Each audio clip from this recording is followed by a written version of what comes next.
اصول یہی ہے، قانون یہی ہے. عورت کو یہی پڑھایا گیا کہ میں ننگی پھروں، میں کچھ نہ پہنوں، تم اپنی نظر کی حفاظت. یہ دنیا اس کو ترقی کہہ رہی، اس کو عورتوں کی آزادی کہہ رہی. ایک ایسے دور میں جہاں عورت سے اس کا عورت پن چھین لیا گیا، اس کی نسوانیت چھین لی گئی. ایک ایسے دور میں جہاں عورت سے اس کا پردہ چھین لیا گیا.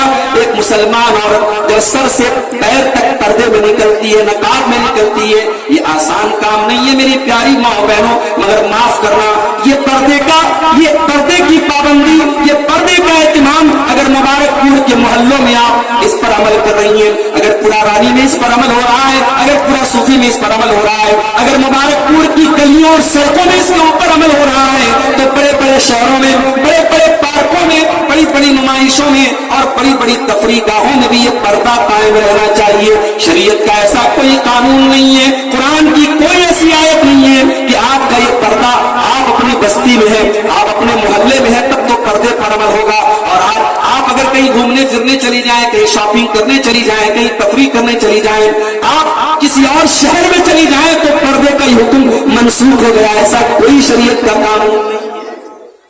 آسان تو نہیں، من کو مارنا پڑے گا. دنیا ایک کام کر رہی ہے، آپ کو اسے ہٹ کے کرنا ہے تو من کو تو مارنا پڑے گا. اور ویسے بھی شیطان نے برائی کو اٹریکٹیو بنایا. ہر انسان کو گناہ کی دنیا اچھی لگتی ہے. ایک شرابی سے کوئی شراب مت پیو، وہ تھوڑی مانے گا، اسے شراب کے نشے میں مزہ آتا ہے. مگر انہی ریسٹرکشنز اور انہی پابندیوں اور انہی قانون کے دائرے میں رہنے کا نام میرے بھائیوں اسلام ہے. اللہ نے ہمیں مسلم بنایا. مسلمان کہتے ہی اس کو ہیں جس کے ہاتھوں اور پیروں میں اسلام کی زنجیریں پڑی. اپنی مرضی کا مالک نہیں ہے مسلمان. مسلمان کہتے کس کو ہیں؟ آؤ قرآن سے پوچھتے ہیں.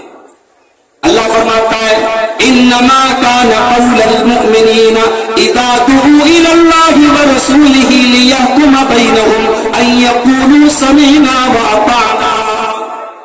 مسلمان کی پہچان تو یہ ہے اس کے سامنے اللہ کا فیصلہ آ جائے، رسول کا فیصلہ آ جائے. مسلمان کی شان تو یہ ہے وہ اللہ اور اس کے رسول کا فیصلہ سن کر کے آمنا وصدقنا کہہ دے. وہ ایمان لے آئے، وہ مان لے، وہ تسلیم کر لے.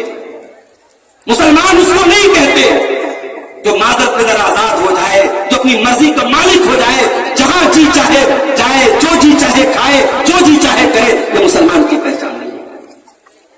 تو فتنوں کے دور میں یہ پہلی ذمہ داری ہماری ہے کہ ہم اپنے دین پر قائم رہیں. فتنوں کے دور میں مشکل ہے، بلکہ ایک حدیث میں اللہ کے نبی نے فرمایا کہ اپنے ہاتھ میں انگارے پکڑنے کے جیسا ہے. آپ نے فرمایا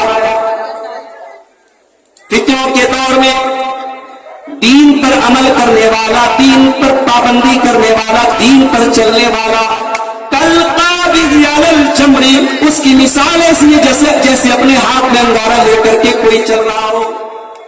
میرے پیارے ساتھیوں، مارکیٹ میں آپ بھی ہیں، دوسرے لوگ بھی ہیں، جھوٹ بولنے والے لوگ بھی ہیں، دھوکہ دینے والے لوگ بھی ہیں، فراڈ کرنے والے لوگ بھی ہیں، حلال و حرام کے فرق کو بھول جانے والے لوگ بھی ہیں. مگر آپ ایک مسلمان ہیں. آپ جب مارکیٹ میں جاتے ہیں آپ کی شریعت آپ سے کہتی ہے من غشنا فلیس منا، تو مسلمان ہے تو دھوکہ نہیں دے گا. آپ کی شریعت کہتی ہے ان احل اللہ البیع وحرم الربا، سود حرام ہے، بیاج حرام ہے، کاروبار حلال ہے. آپ سود و بیاج کا لین دین آپ کو نہیں کرنا ہے، دھوکہ دھڑی آپ کو نہیں کرنا ہے، سٹے بازی آپ کو نہیں کرنا ہے، جھوٹی قسم کھا کر بھی اپنا مال نہیں بیچنا ہے. حلال طریقے سے جو پروفٹ آ جائے، جو منافع آ جائے، اسی میں اپنی زندگی گزار کرو. اب یہ آسان کام تو نہیں ہے. اس پر آپ کے کلیجے پر چھریاں چلیں گی تو چلیں. وہ حلال کی تھوڑی سی کمائی اس حرام کی زیادہ کمائی سے بہتر ہے جو آپ کے گھر کے چین و سکون کو چھین لے. آج دنیا سود اور بیاج. ابھی کل ممبئی میں ایک پروگرام تھا، ہماری جماعت کے بڑے بڑے جید علماء، نمائندہ علماء اس میں شریک تھے. تجارت کا اسلام نے کیا نظام پیش کیا ہے، اس کے تعلق سے مختلف موضوعات پر علماء کے بیانات تھے. آپ یقین کریں ممبئی کے اندر بیان ہو رہا ہے اور گجرات کے کونے کونے سے وہاں موجود، آندھرا